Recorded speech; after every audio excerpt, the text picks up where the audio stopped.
There it is, baby. We are up and running. Yes, sir. Well, what's up, guys? Welcome back to the Ramblin' Raiders podcast. Thanks for joining us on our YouTube channel. It was no treat this year on Halloween for the Red Raiders, but hop in the chat.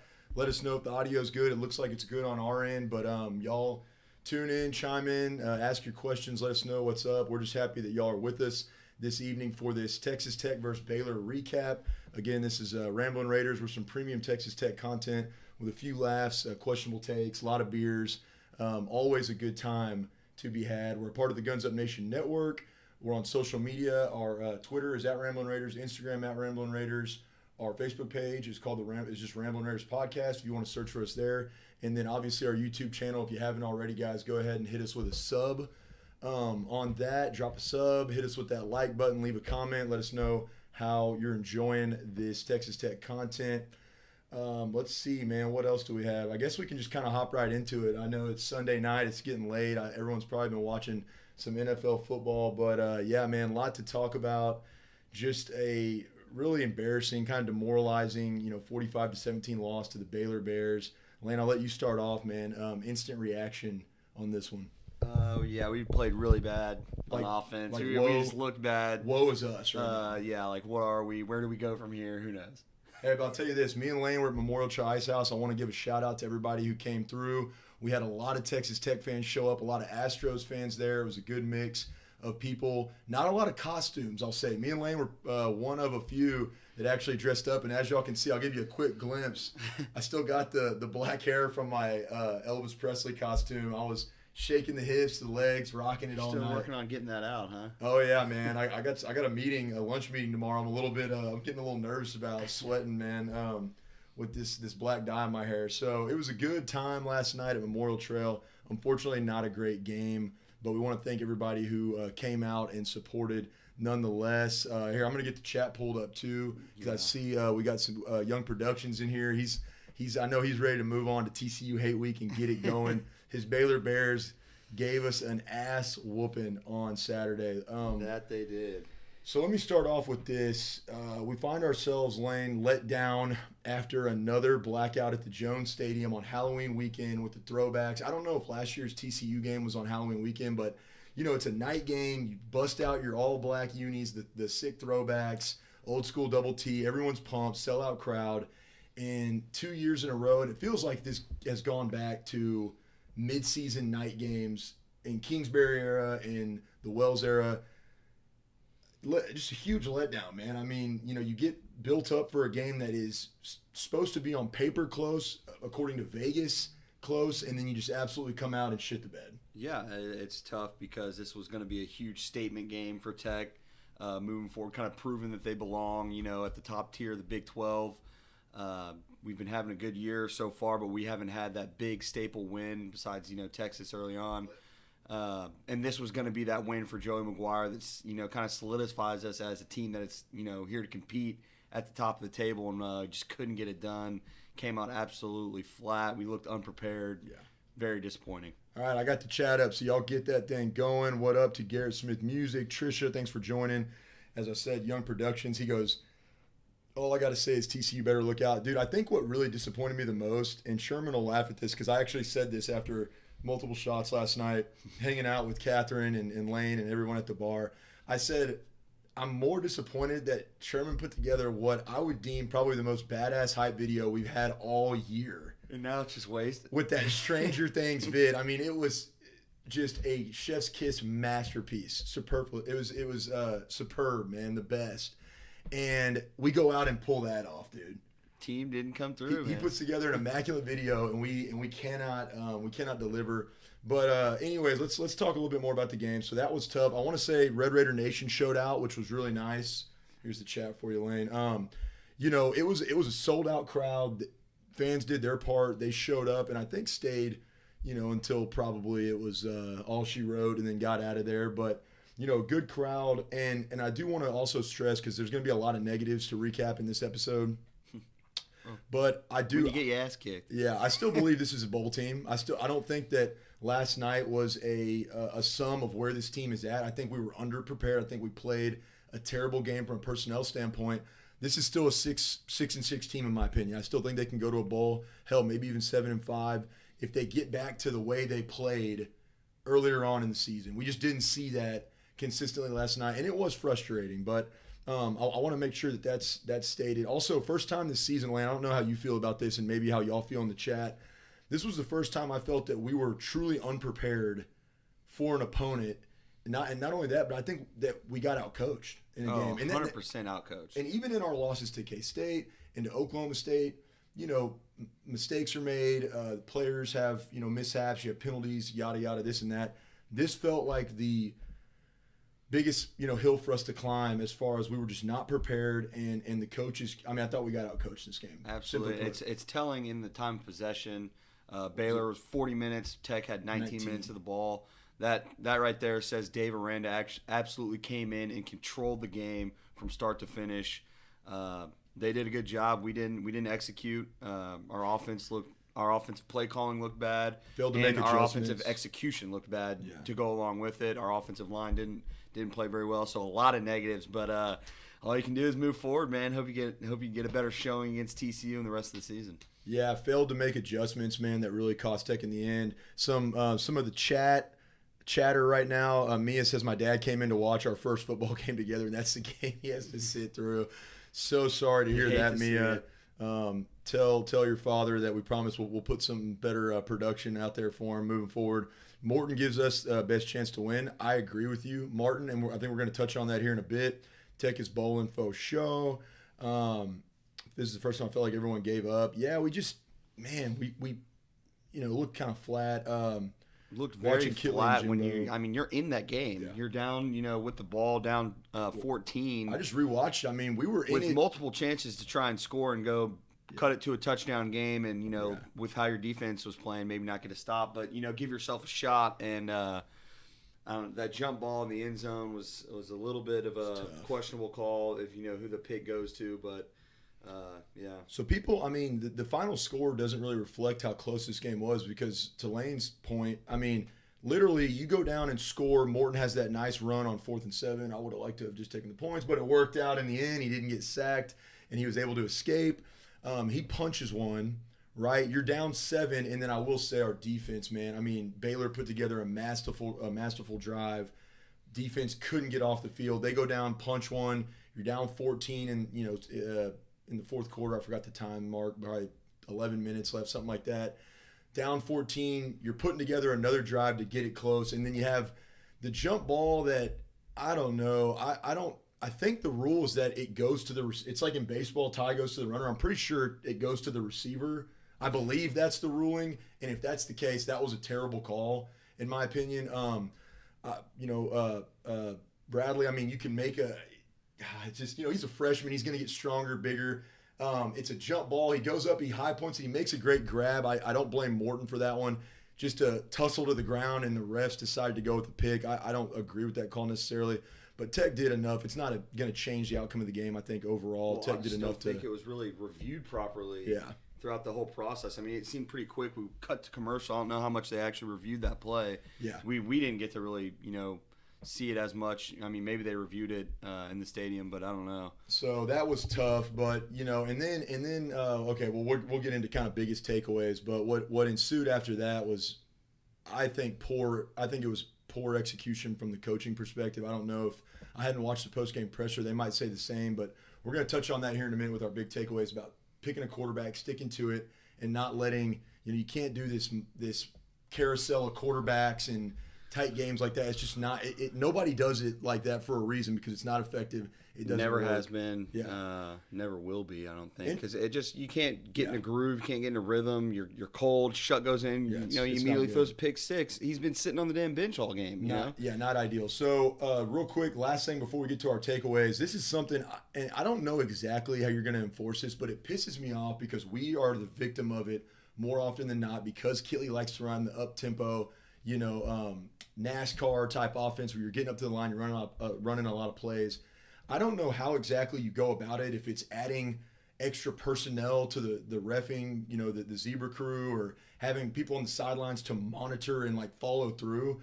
But if the NCAA is going to make a point of saying we're going to stop the stalling kind of fake injury thing, you got to make a concerted effort for that because teams still West get away Virginia, Baylor, hell, A&M was doing it against Ole Miss to Lane Kiffin.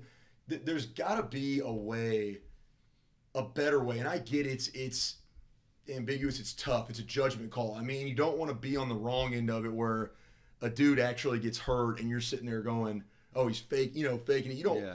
I get where there's a lot of liability there, but you got to incorporate and install something where the refs are protected and you have more personnel helping make judgment calls, helping follow through when these players come to the sidelines, watching them with their training staff. And if they're not injured, it's a penalty. Because all I'm going to say is if the NCAA is going to come out and make a point about this, then you have to enforce penalties for fake injuries because we've seen it now multiple times against Tech whenever we were playing West Virginia and Baylor, where guys – they down for 30 seconds. They get up, they walk it off. Boom, we're going back up there, and all of a sudden the other team's got their defense. He's back in there too, and they've made subs. But then the next couple plays, he's back in, and their defense is set up the way that they want them to. And you're sitting there going, okay, well that seems to be convenient, right? So I just want to make that. That was one of my last instant reactions. Like, I don't know how you do it, but you gotta figure out a way to better enforce that rule because.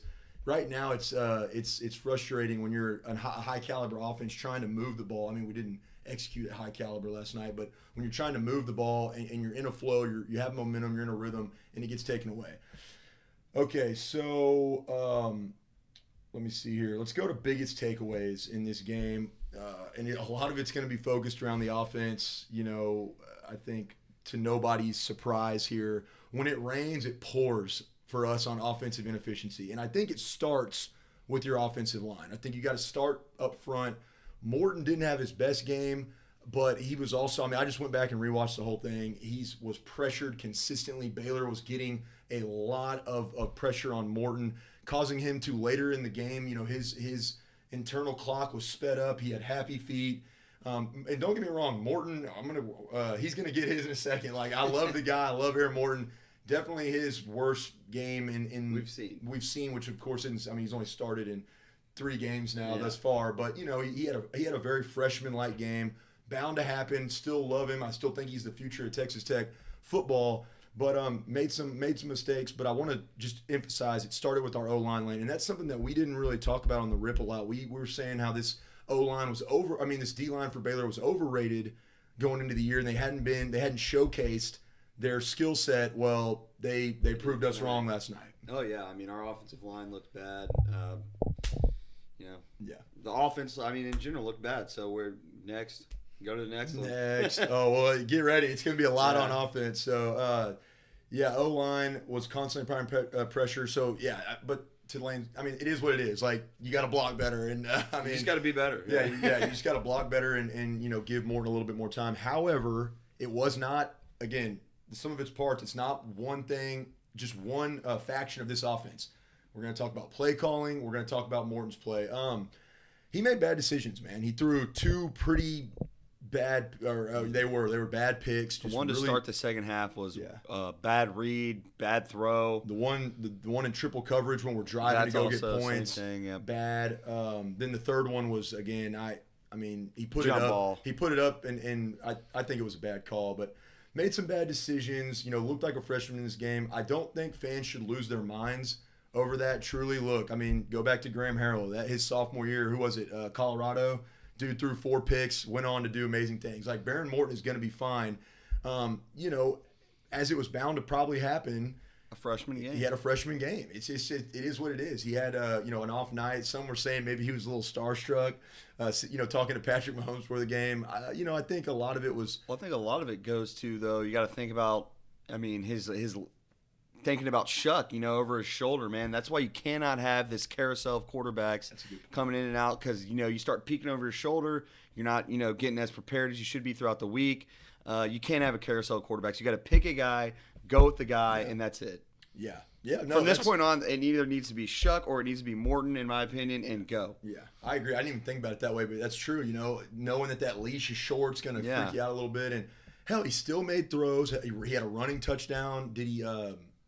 He ran one in. Threw one. Okay, that's right. He threw one. still put up some numbers, just didn't have his game. But I think Morton was honestly, and people might not like this take, I think he was kind of the least of our problems when you look at he was under constant pressure. And then the again, play calling wasn't great. I want to make this point clear because you have to when it comes to Texas Tech fans and you're putting out content.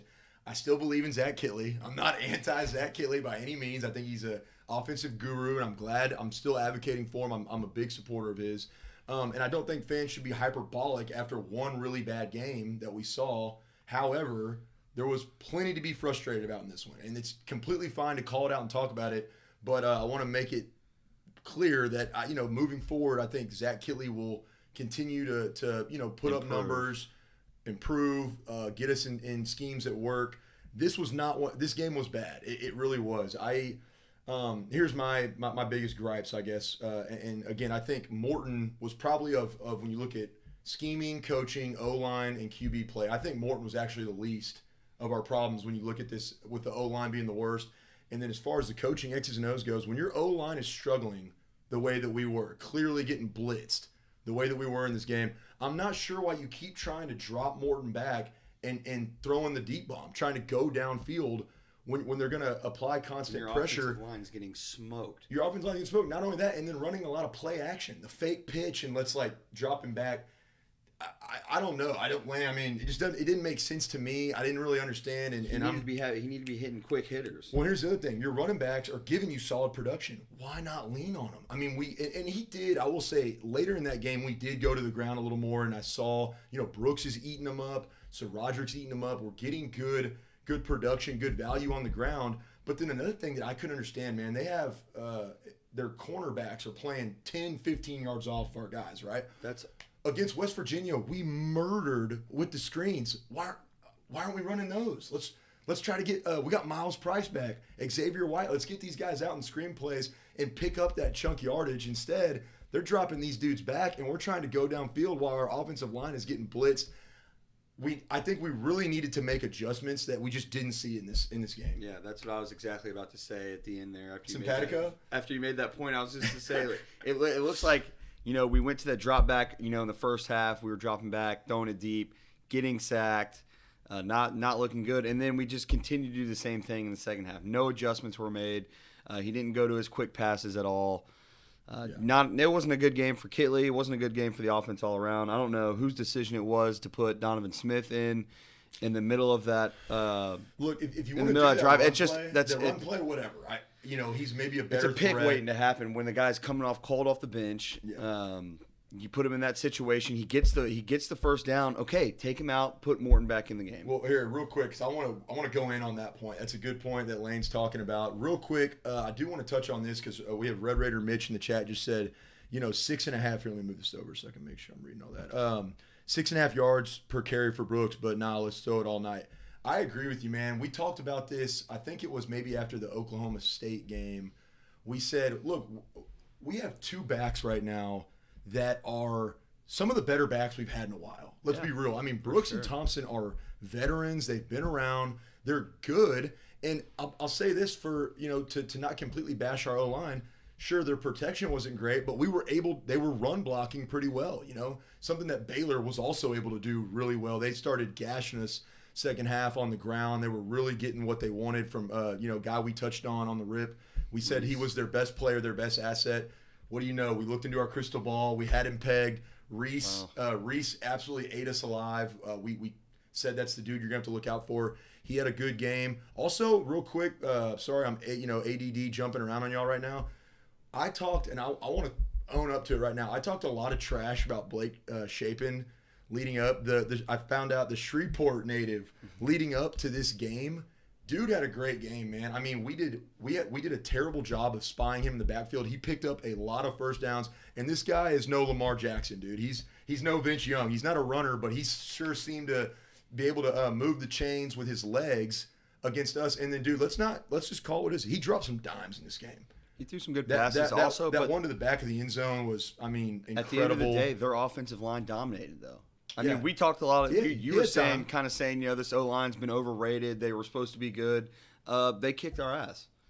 Well, yeah, I think we applied in certain junctures of this game. Our defense was doing well, and they controlled the clock. They completely dominated the clock. Yeah, and I think a lot of that second half. I mean, that one drive they had in the fourth, where they ended up punting it anyways, and then Chuck came in and threw the pick six. I mean, I think they took 9-10 minutes in that drive alone. I mean, the second half was bad. That first half though, we were blitzing them. We were getting back there. We were causing some disruptions.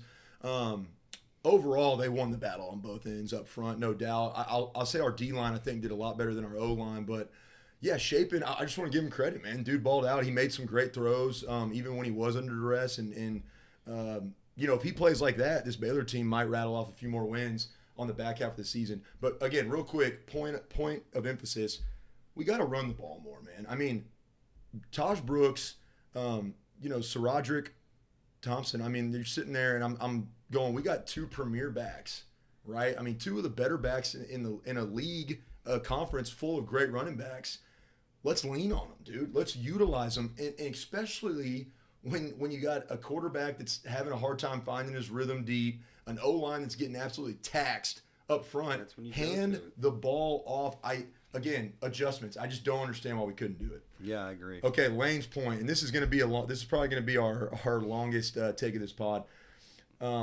It's finally time to say it, man. We've kind of danced around it because it hasn't been. We've alluded to it, but we haven't actually gone in on it. The experiment's done. We got to stop this whole. We are play all three of them. They're all good. Okay, you got to pick one. Yeah, it's over, man. I mean, are you absolutely correct? Yes, all three of them are great. But this whole we're gonna have formations with all of them. Yada. It sounds like they're trying to appease everyone to keep them all on board. Can't do that. Any Texas Tech fan is gonna sit there and say, "I wish we could keep all three of them." I do. Of course we do. Yes, dude. Let's be realistic for a minute. And actually, the nature of college football in this day and age is you're not keeping three quarterbacks of that good caliber enough, that are all three good enough to start at the Power 5 level. You're not going to be able to keep all three of them. It's just the the reality of the situation. It is. You have to pick one and stick with it. Absolutely, man. It's got to stop. You got to pick a guy. And to Lane's credit, I didn't even think about that, but the psychological aspect, it's taxing. You put Shuck in, and look, I'm okay with, let's say Morton plays 3 quarters and he's playing absolutely trash. Bring in Tyler Shuck and then say, okay, you're QB it's number your 2. Game now. You're our backup. Now it's your time. Like, show us what you got. But you don't do this like, okay, now Donovan Smith's going to come in and actually whatever. On that 4th and 2, if you think he gives you a better chance at getting the first down on a QB PR option, sure. But then the hurry up into the pass that was a pick, it's inexcusable, man. It's an interception waiting to happen when you just bring a guy in for one play and then you try to rush him into the next pass play. And he hadn't seen a snap all game. He hasn't been playing. I mean, it's bad. It was a bad decision to go with him. He got the first down on that play. You pull him after that. Put Morton in. Let him sling it. I think it's just kind of a unreal. I don't want to say like immature, but just an unrealistic way to go about it. Nobody else in the country does this. No one else has ever, consistently had this experiment, or if they have, it's proven that it's unsuccessful. It's just not a good means of operation. There's a reason a majority of teams, stick with one guy and then they have a, set backup behind him because it's the most effective, man. And so I think we it was fine for a while, but we've gotten too cute with it now. Pick a guy. I think it should be Morton. Have him, you say, look, you're our dude. If he plays like cheeks in a game, have Shuck or Smith, whoever it is, and say, you're our backup. If he's doing our third string. Yeah. If he gets hurt or is having a really bad game, you are going to come in and let's show us what you got. And if you play well, then that's great. But like you gotta what's the word what I'm looking for? You gotta kind of you can't just put it going in. Well, you have to put guys in a position where they know what it is, man. You can't play this game and dance around with them. You got to tell them what it is. I think as a player, you even respect that more of like, hey, man, this is what we're going with. Level set is what I'm trying to think of. Like, you got to level set and set expectations for these quarterbacks. And here's the bottom line, man. At the end of the day, you're going to lose one, man. It's just how college football works. It's unfortunate. I love all 3 of them. I think all guys have sold out for Texas Tech and helped us, and we're always going to be grateful for what they've done. but it's time to make a decision, man.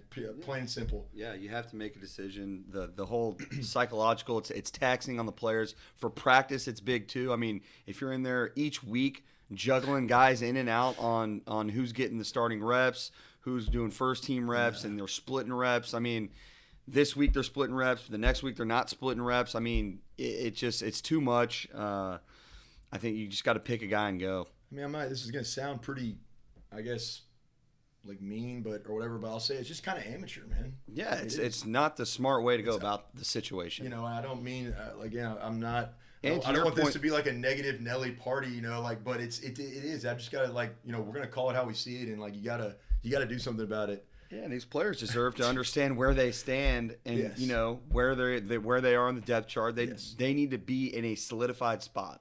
Yeah. Hold on, real quick. This is hilarious from Garrett Smith Music. Or you could pull a Jimbo. Don't use all three, but use them in reverse order of talent. That's true. A&M finally they got their guy who they've been sitting their best asset this whole time. So that's pretty funny. I think he was the only one not smoking weed in the locker room, so they had to start him. Yeah. Once you start hitting that dab in the locker room, things are going downhill pretty bad. All right, Lane, let's move past that. I think we made our point pretty clear. I'm just going to say I think a lot of Texas Tech fans are going to be upset if in this week's presser for TCU you hear a similar we're going to play all three guys. Like they're all getting reps. Yeah. I mean, it's not good preparation. And again, if you want to bring Smith in for that one run play, I'm cool with it. But then you can't have him do a hurry up and try to gun one. You saw the pick. And then Tyler Shook at the end of the game, I'll be honest, I don't think he was ready, man. I mean, the throw he made right there, like that suggests to me he wasn't. I don't know if he still is. It's not there yet. He's still kind of rusty or what. But I mean, he throws a pick six first pass of the game. I know Shook's better than that. But like again, I think from a judgment standpoint, also, oh man, this is. Joey's got he's got to stop playing the psychological game on him, man. This is getting nitpicky. But why are you going to throw a 10-yard out for his first pass back, dude? Yeah. Hit him with a screen. Let him hand it off. Let him get in the flow. Like it's like what Kingsbury used to say. Set him up. Get your quarterback in a rhythm. Instead, this guy just came off a shoulder injury. We're going to throw him on a 15-yard out. Going on the toughest pass across the field. Across the field. Yeah, toughest pass quarterback can throw. I'm sorry. Just not not ideal. Trisha says QB receiver chemistry is huge, and you can't build that without defining a QB1. Great point by Trisha. Absolutely true. I mean, it comes back to the whole reps in practice. Yeah. I mean, that builds for your entire week to start the game is building those reps. And if you're swapping guys, timing, this guy's doing it this week. Okay, next week Smith is getting majority of the reps. I mean, that just doesn't work. It kills chemistry. Yeah. So no, the timing of it's going to be off. I agree. Okay, let's talk a little bit about the defense. Rewatching the game, I actually thought our defense played pretty solid considering the disparity between time of possession. As Lane just said, it was 41-19. At some point, your defense is on the field for 41 minutes. There's not much you can do. They're gonna get scored on. And again, man, I mean, instead of wearing a chef hat, I think we should start wearing those like little, what are they? Not the gypsies, but like fortune teller hats they have, the little wraps they do. We might as well start putting those on because one of our points of emphasis in this game, control the clock. Both of these teams like to be 30-plus minutes of possession whenever they're at their highest peak level of efficiency. Clearly, we were not able to do that in this game. So I think our defense did well with the circumstances that they were thrown into. I will admit the game gets really close in the second half, and Baylor, what's their Grimes? I forgot their offensive coordinator's name. They were saying we'll just call him Jimmy Grimes out there. Grimes. He masterful job of just eating clock, and our defense could not get off the field on 3rd and 4th down. Came down, went up 14. Really, that was a gut punch. I'm not going to lie. That one was huge, late into the 3rd and then into the early part of the 4th. So defense was gassed, but they came up with a huge turnover, that fumble that helped set us back up. Mm-hmm. They bowed their backs. The other big one that was tough was the under 2-minute score. They got a terrible PI call. I know y'all know what I'm talking about. When they scored right before the half, I think we could have held them to 3 points there, but that horrible PI call. So overall, defense did well. I think Krishan Merriweather had a great game. He was all over the field making huge plays. Again, Muddy Waters has stepped up, and really just want to say how happy I am for him that he's healthy, man. I mean, getting injured last year. He's had a great season for us. Muddy Waters stepped up and did a great job. I also want to. I'm kind of just going straight into the big performances part because what else did I have for y'all on defense? Baylor ran the ball effectively in junctures of this game. And then, I said Blake Shapen must have been listening to the rip last week because he came out and showed us up big time. Okay, so real quick, I'm going to pull up, on offense, I think you got to just look at Brooks and Thompson. I'll pull up their stats real quick, but Sure. they were definitely our biggest assets in this game. Yeah, I just it's kind of tough when your offense plays. You have a capable offense that can play so much better than what we showed, and it doesn't happen. It's hard to go back and pick someone who's like a big performer. That's a rough stat line. 3 quarterbacks that got throws and 5. There was each of them threw a pick. 5 interceptions total. Out of Shuck and Smith, both had 2 attempts. They were basically 50% with interceptions. Yeah. That's not a good look. I wonder when that second attempt was. But anyways, sorry. Okay, Brooks had he was too shy of 100. He almost had a Century. a century piece in this one, averaging 6.1. Hell, Thompson was averaging 6.6. So these guys are both averaging 6 yards a carry. Great games. Didn't have any touchdowns. Brooks had a long of 31. Again, Thompson was at 66 yards. They're putting in production, man. I mean, they're giving you production. Poor Morton and Shuck, man, we're just getting sacked all the time. I feel like maybe in the second half you get so backed up and you put yourself in a position where you're down 14. At some point you got to start scoring quickly. They start, eating clock. It's hard to go into the run game and put points up quickly like you needed to late in the game. So that plays into it, but you got to lean on it earlier in the game and not let Baylor control the clock like that and jump on you and put you in that position. Yeah, so overall, man, I'll highlight those guys. I'll say, again, our special teams. Excuse me, I thought I had a great week. McNamara's looking like himself again. We don't punt often, but when we do, he's been able to change the field and really give us an advantage there. Also, Trey Wolf was perfect again. That's 2 games in a row he's been perfect. He was 1 for 1 on field goals, 2 for 2 on extra points. No disrespect to those guys, but when you're talking about your special teams and saying that they're kind of the highlight of your game, that's usually probably an indication that things aren't going well for you, which it didn't. But no, I want to truly and sincerely shout out to our special teams. Did well. Good having Patrick Mahomes back in town.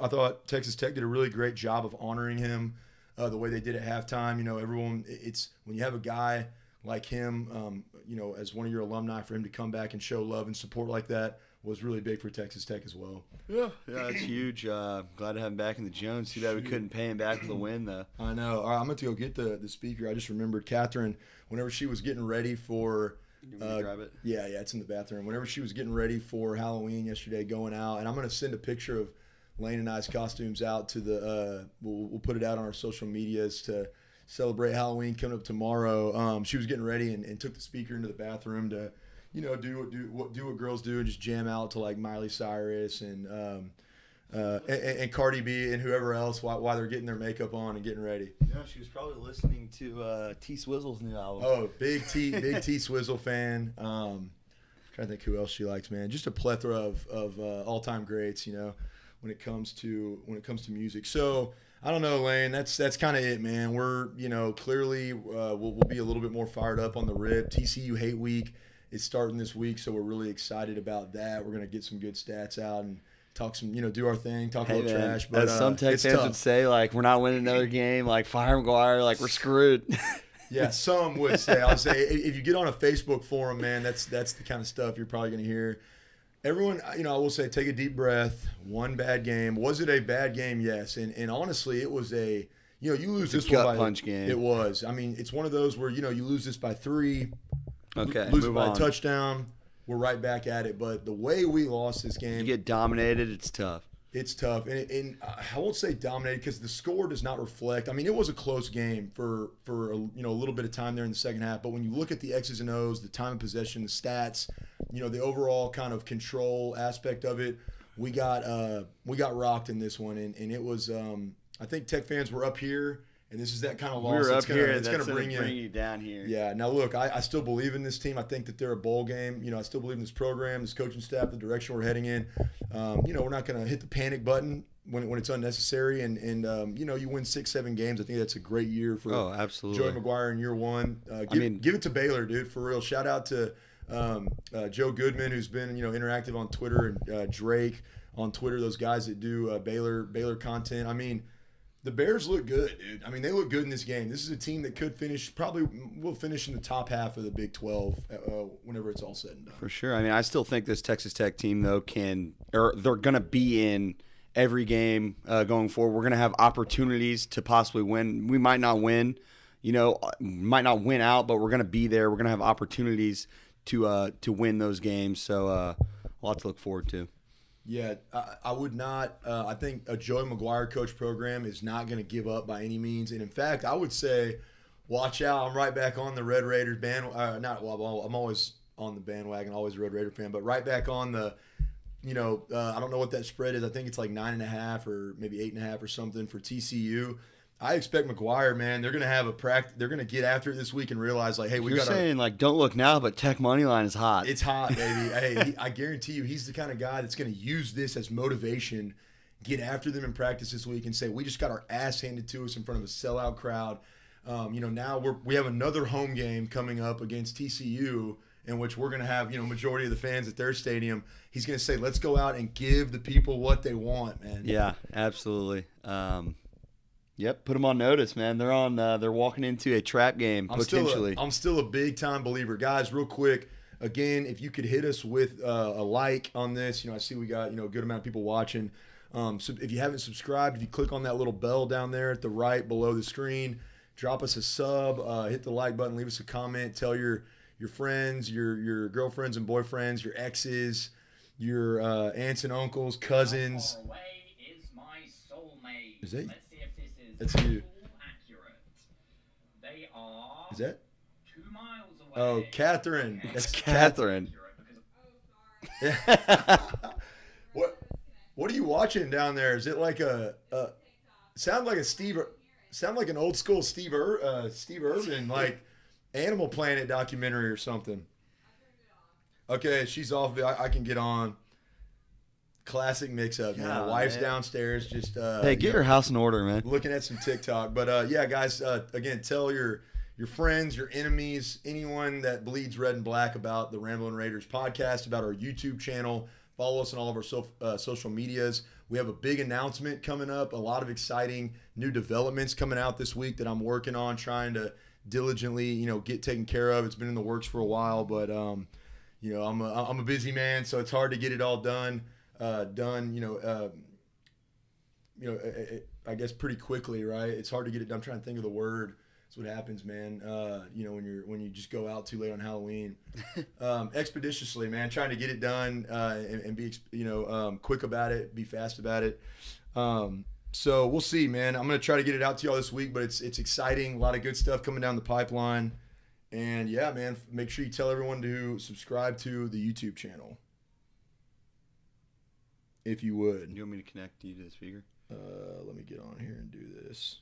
Lane, tell them some jokes while I'm doing this, man. I don't have many jokes. You're not a joke. I'm not a big jokester, believe it or not. Oh, there's Bluetooth. Expeditiously. That's what I was trying to think of. Get it done, you know, as quickly as I can. But yeah, it's going to be about our website. We also have a what I think is going to be iTunes top 10, might go platinum. Ramblin' Raiders theme song. Oh yeah, that's gonna be coming out pretty soon. It's really interactive. It's fun. Sherman and I are working on that. I think you guys are gonna really dig that. We have a lot of exciting, you know, just little exciting tidbits coming down the pipeline. Some new advancements and developments with Ramblin' Raiders, the brand. Thank you all for tuning in. I'm gonna reach out to you about the tailgate, Garrett. We'll talk to y'all about that. I have a joke, my GPA right now.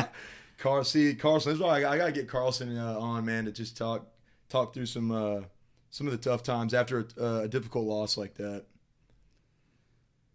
Oh, I don't like that one. Let's go YouTube, and you know we're gonna get the ad, dude, every time.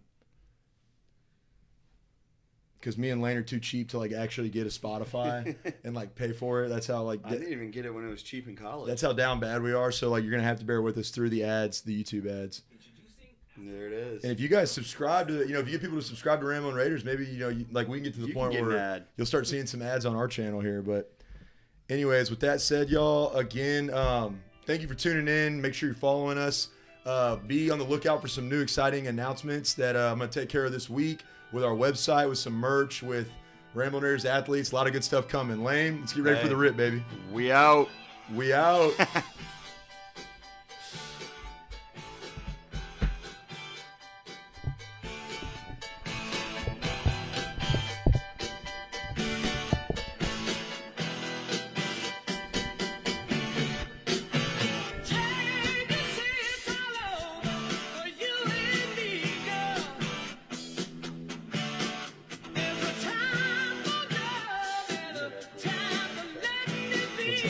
Guys like jumping off the balcony and goes, I'm just kidding.